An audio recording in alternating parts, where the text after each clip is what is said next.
My husband's secretary passed away from pancreatic cancer some time ago, and we went through that illness with her and her family, and I was more or less aware of what some of the symptoms were from her experience. But even being that way, these symptoms that I had kind of crept up on me. Symptoms like a change in bowel movement. I had a new pain in the center of my back. But when the constant abdominal discomfort started, I called my gastroenterologist. They said, oh yeah, well, he can see you in September.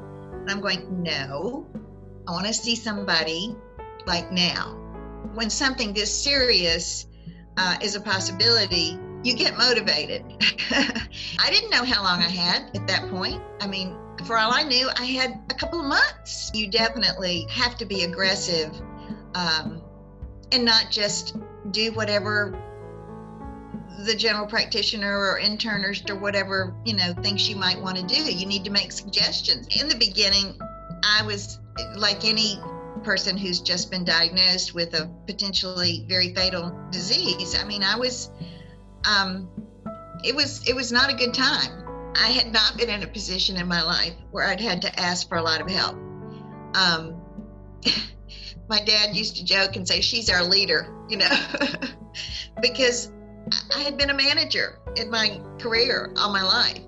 And so people looked to me for leadership and for direction. And so it was a change for sure. I remember going to a meeting and I thought, oh my gosh, I just don't know that I can do this. To be around other people who were sick and going through this was not something I just wanted to dwell on. When I was finished with my chemo, that's been 2 years ago, I started going to the meetings. In hindsight, I should have persisted because there are members of the support group who are not cancer patients, who are caregivers for widows and widowers. It's a community that is beneficial. The sad fact of pancreatic cancer is that it likes to come back. Even though I am quote unquote cancer free and a survivor for 2 years, 9 months, and 2 weeks, but who's counting? I will continue to go back for checkups. I'll continue to be vigilant